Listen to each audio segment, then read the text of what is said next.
জীবন কখনো কখনো হঠাৎ করেই থেমে যায়। স্বামীকে হারানোর পর আমার পৃথিবীটা যেন এক মুহূর্তে ফাঁকা হয়ে গেল। চেনা বাড়ি, চেনা মানুষ, সবকিছুই একই রয়ে গেল। শুধু আমি বদলে গেলাম। আমি কম কথা বলতাম, হাসিটাও যেন কোথায় হারিয়ে গিয়েছিল। এই সময়েই আমার ভাতিজা রাহুল ধীরে ধীরে আমার পাশে দাঁড়াতে শুরু করল। প্রথমে আমি খেয়ালই করিনি। সে শুধু জিজ্ঞেস করত, কাকি, কিছু লাগবে? এই ছোট্ট প্রশ্নটা আমার একাকিত্বের মধ্যে একটা আলোর মতো লাগত। একদিন বিকেলে আমি বারান্দায় বসেছিলাম, চুপচাপ, নিজের ভাবনায় ডুবে।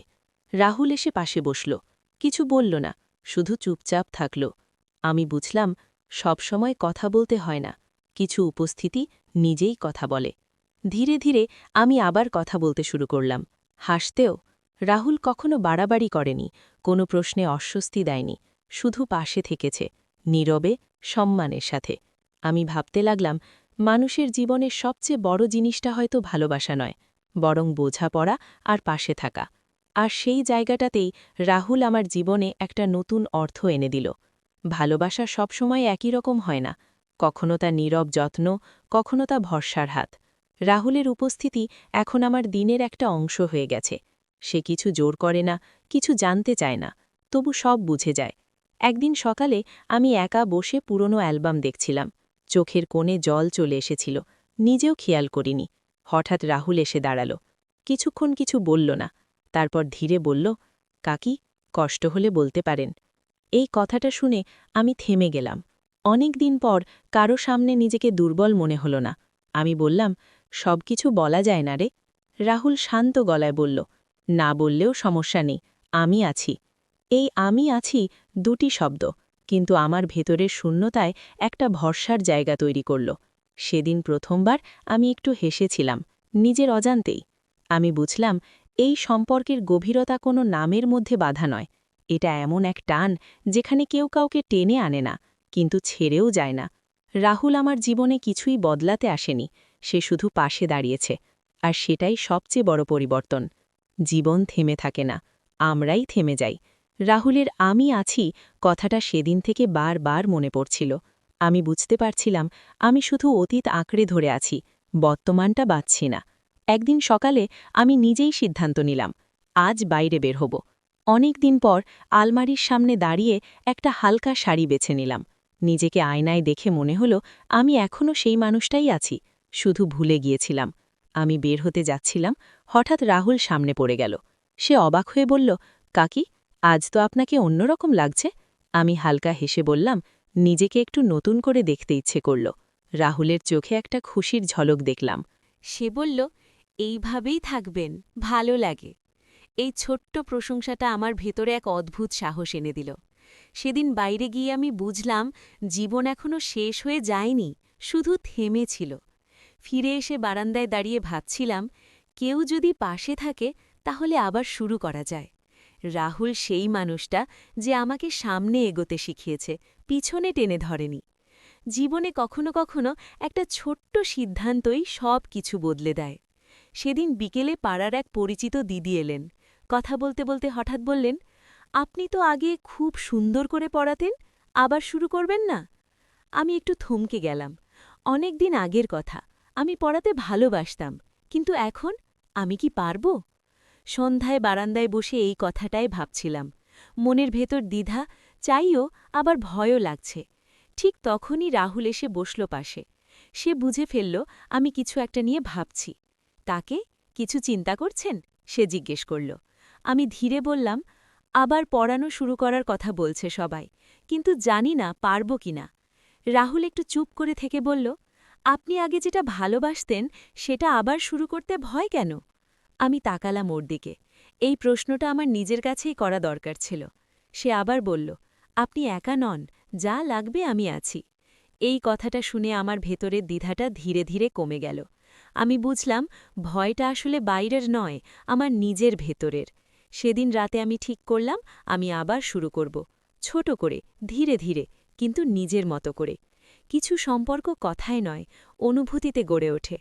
পড়ানো শুরু করার প্রথম দিনটা আমার জন্য সহজ ছিল না। হাত কাঁপছিল, মনে হচ্ছিল আমি পারব তো।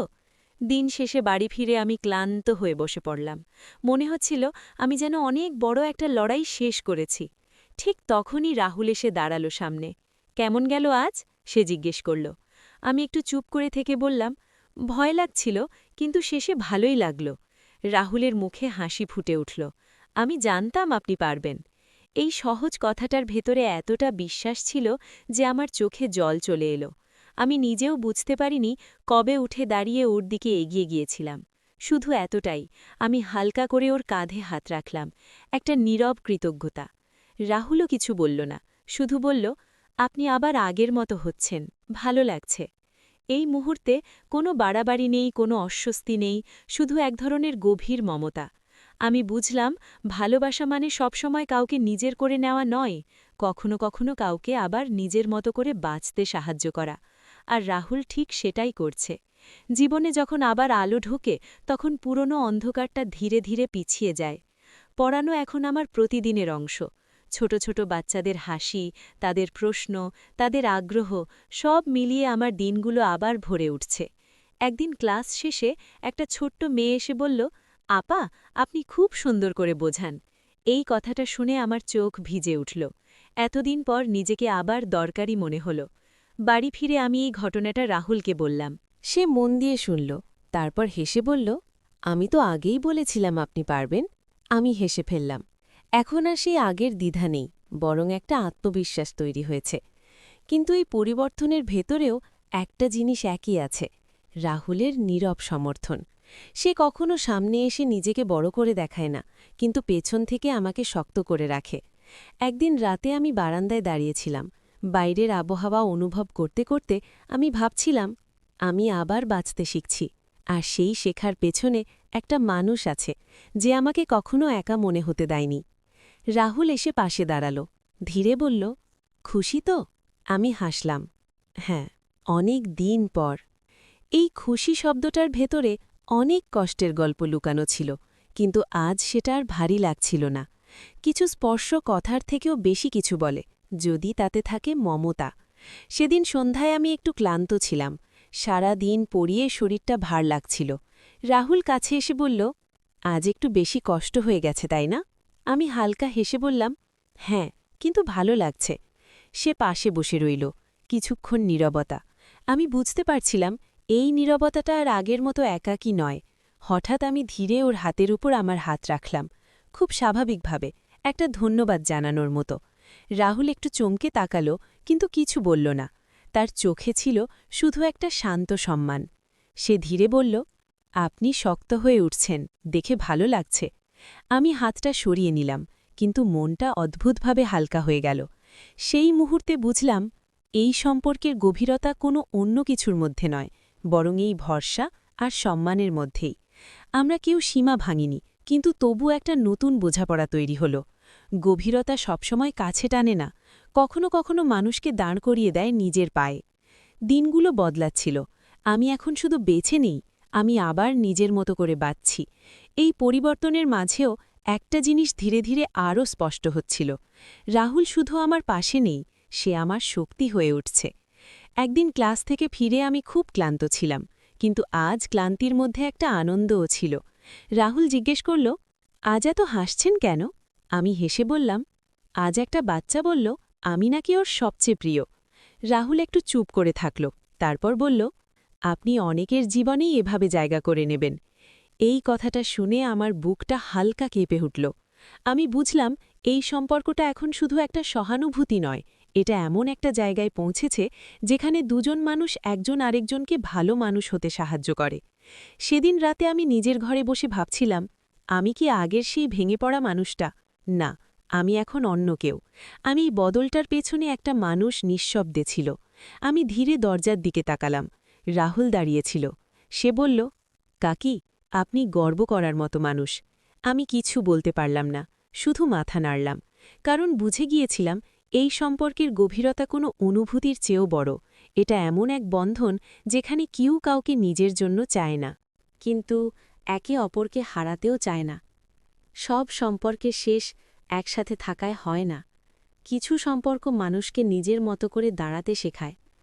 আজ অনেক দিন পর আমি নিজের ঘরে বসে একটা অদ্ভুত শান্তি অনুভব করছিলাম। জীবনটা আবার গুছিয়ে উঠেছে। পড়ানো, নিজের সময়, ছোট ছোট স্বপ্ন, সব কিছু যেন নতুন করে শুরু হয়েছে। আমি আর আগের সেই ভেঙে পড়া মানুষটা নই। এই পথটা সহজ ছিল না, কিন্তু আমি একা হাঁটিনি। রাহুল, সে কখনো সামনে এসে নিজেকে বড় করে দেখায়নি, কিন্তু আমার প্রতিটা কঠিন মুহূর্তে নীরবে পাশে থেকেছে।